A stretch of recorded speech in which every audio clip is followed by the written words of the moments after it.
today I have Sandra, and she is from Canada, and she is amazing person that she's running a teen success program that she's able to help teenager to define their goals, find out what they really love to do, and then support them as a program to help achieve it, right?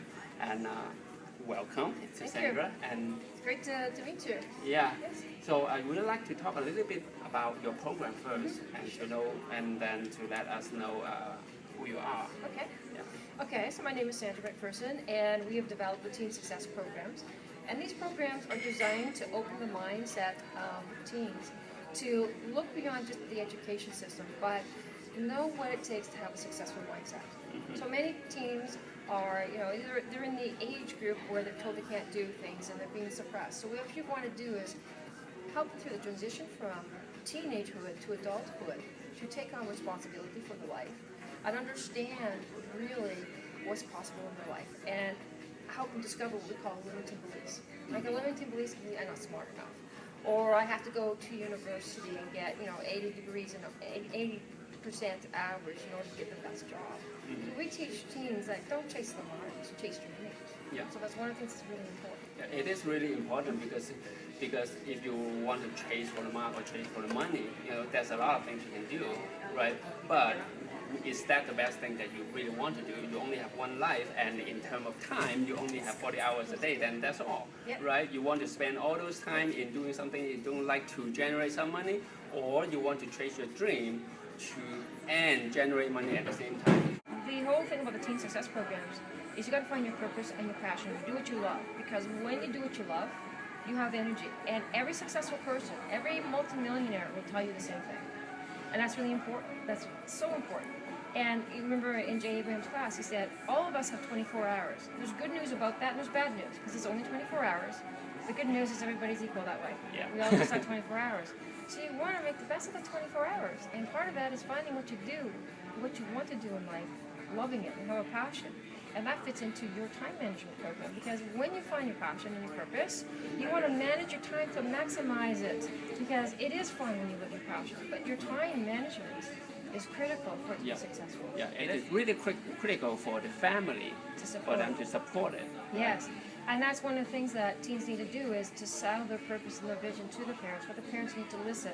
It may not be what they think it's going to be. Go with the flow and see where your teen can take it. And when they see the teen get organized with your time management skills, it's critical. And then you can see the result. Exactly, and your to-be list. Mm-hmm. A lot of people have a to-do list, and we're talking about that. So to be first, because that's something that we talk about. You really first need to define what you want to be before you can do your plan and find out what you would do in everyday life. Exactly, and if your teen understands what the purpose and passion is, the to-be list, they will look at all their activities. Well, does basketball support being a veterinarian? No. Change the activity, do something that supports being a veterinarian, like doing support work, walking dogs, helping a family out in a crisis with their dog that is sick, or anything like that to help move that forward. Those are activities, the to-be list. I want to be a veterinarian, so then I chase my activities and support that. And then last night when we chat, you talk about being volunteer, doing volunteer work, and then a lot of kids they look at it as a responsibility or as a burden. They have to do it. But yes. But you teach them to be, think about it, something you have a goal, like what you say as being a vegetarian, and then find out the volunteer work and how do you reach that. This is a very key thing. I'm glad you brought that one up, because in your mindset, if you think that volunteering is a chore, something you have to do, that's what it's going to be. But if you see it as an opportunity, okay, I can volunteer for the SPCA, I can volunteer for something about animals, and if I do such a really good job, I can use that to brand myself as a really good person with animals. How do you do that? You ask the manager of that organization, get a video, such as we're doing right now, to comment that you are really good and you have these skills. Get the skills you need that in the future you're going to use. And then you can actually use your social media to have this video on it to show that you actually have the skills. And it's interesting how it works, because the jobs will come to you, those jobs you want. And then remember that when you talk about it, is that the doing the volunteer work is not necessarily just for the volunteer, it's for yourself. Yes. Right. Yes. You put yourself first, not being selfish, but finding what's your position, what you get from it. Exactly. Well, the thing with volunteering, the real cycle of volunteering, use volunteering to get your skills, to build yourself, to be all that you can be. Mm-hmm. Then you go make the money, the lots of money. Then the last cycle is paying back that volunteer association for everything they gave you in life. That's the real cycle. As for your program, I know that you do all over Northern California. Mm-hmm. And so what you would do is you send a team to any specific location that you can have 15 to up to 50 people? Up to 50 teens. We don't go over 50 teens, and we don't go under 10. It's 10 to 50. And the reason being is because I want teams to learn teamwork.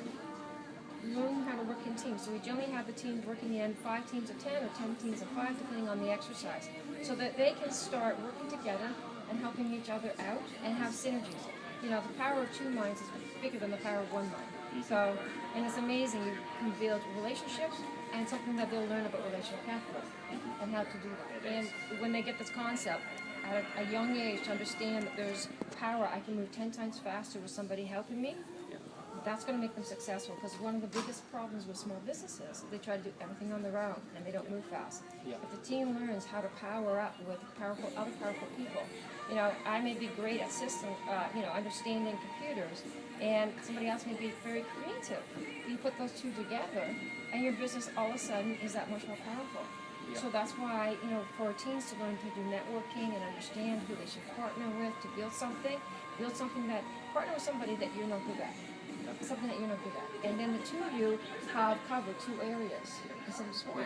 That's the availability part I talk about, you know, how to find more time. That's how, you know, find the people who is good at it. Good point. And also, well, you are not good at that part, why waste time on that, right? Exactly. It's about the focus and the dedication.